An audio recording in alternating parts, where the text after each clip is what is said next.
ओम नमो भगवते वासुदेवाय नमः। श्री कार्तिक महात्म्य 21वां अध्याय।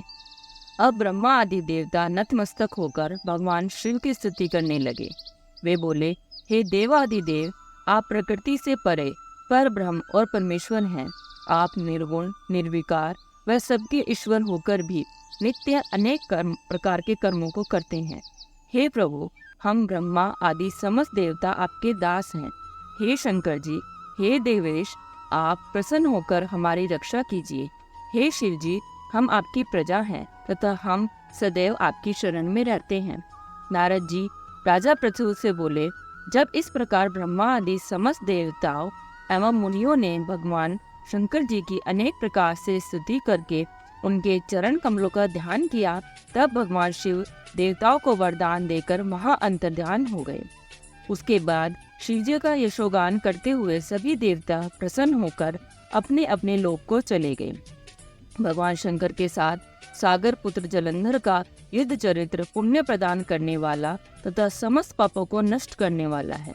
यह सभी सुखदायक और शिव को भी आनंददायक है। इन दोनों आख्यानों को पढ़ने एवं सुनने वाला सुखों को भोग कर अंत में अमर पद को प्राप्त करता है।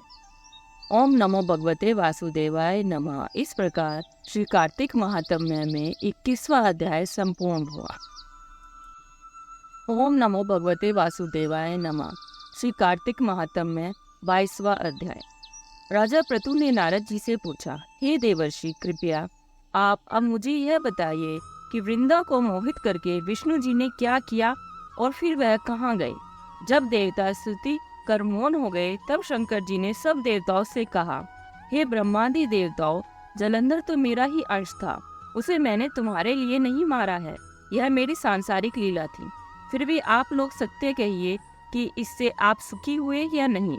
तब ब्रह्मादि देवताओं के नेत्र हर्ष से खिल गए और उन्होंने शिवजी को प्रणाम कर विष्णु जी का वह सब वृतांत कह सुनाया, जो उन्होंने बड़े प्रयत्न से वृंदा को मोहित किया था तथा वह अग्नि में प्रवेश कर परम गति को प्राप्त हुई थी। देवताओं ने यह भी कहा कि तभी से वृंदा की सुंदरता पर मोहित हुए विष्णु उनकी चिता की राख लपेट इधर उधर घूमते हैं।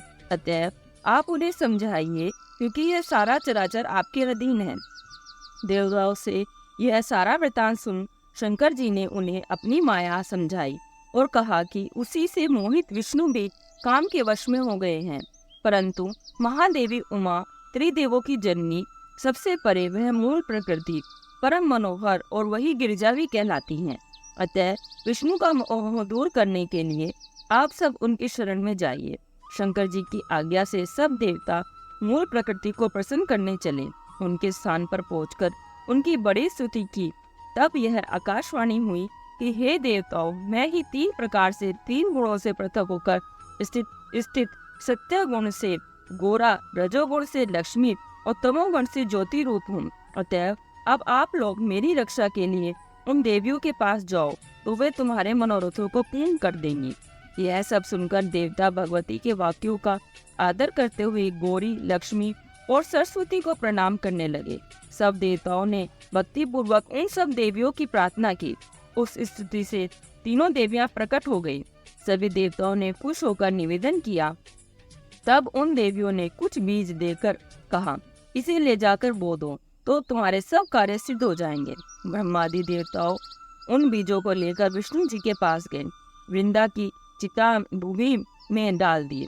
उससे धात्री, मालती और तुलसी प्रकट हुई।